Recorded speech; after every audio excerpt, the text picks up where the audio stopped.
ఇప్పుడు ఒక్క మాట అన్న, పార్టీలో నుండి చాలా అవమానకరంగా నన్ను బయటకు పంపించారు. ఊరేస్ట్ వాళ్ళని కూడా అడుగుతారు కదా అసలు ఏంది, ఏం సంగతి, ఏం కథ.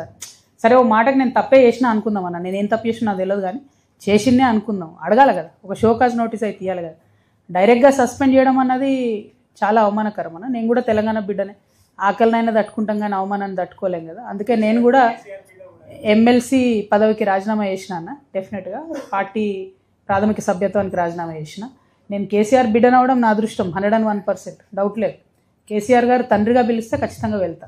రాజకీయంగా చర్చించడానికి ఏమీ లేదు, చర్చించేటటువంటి నావ దాటిపోయింది కదా, నా టైం దాటిపోయింది. తండ్రిగా పిలిస్తే ఖచ్చితంగా వెళ్తాను. తండ్రిగా తల్లిగా వారిద్దరిని చూసుకోవడం, వారికి ఆరోగ్యపరంగా కానీ ఇతరత్ర ఏమైనా ఇష్యూస్ ఉన్నా కూడా ఖచ్చితంగా పోతాను. నేను బిడ్డని, దానిలో ఏముంది. పాలిటిక్స్ వేరు, పర్సనల్ వేరు. పొలిటికల్గా మాత్రం బీఆర్ఎస్ పార్టీతో నాకు ఎటువంటి సంబంధం లేదు. Thank you. మేడం, జనం కోసం ఇంతగా పరితపించే మీరు, జనం కోసం ఇంతగా పరితపించే మీరు 10 సంవత్సరాలు మీరు ఎంపీగా ఉన్నారు, ఎమ్మెల్సీగా పనిచేసారు.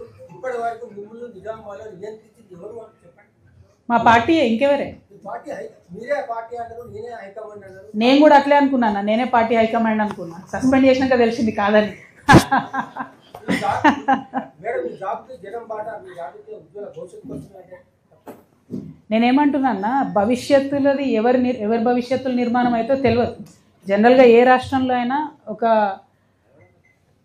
మార్పు జరిగినప్పుడు, ఒక విప్లవాత్మకమైనటువంటి సంఘటన జరిగినప్పుడు కొన్ని రాజకీయ జీవితాలు అతలకుతలమవుతాయి. ఏం జరుగుతుందో ఫ్యూచర్ తెలుసు. నా విషయంలో పర్సనల్గా నాకు ఇబ్బంది జరిగింది. నేను 20 ఏళ్ళు పనిచేసిన పార్టీ నుండి సస్పెండ్ చేసిన తర్వాత నేను దీంట్లోంచి పాజిటివ్గా ప్రజలకు పనికొచ్చే పనులు చేయాలనుకుంటున్నా. నా ప్రయత్నంలో నేనున్నాను.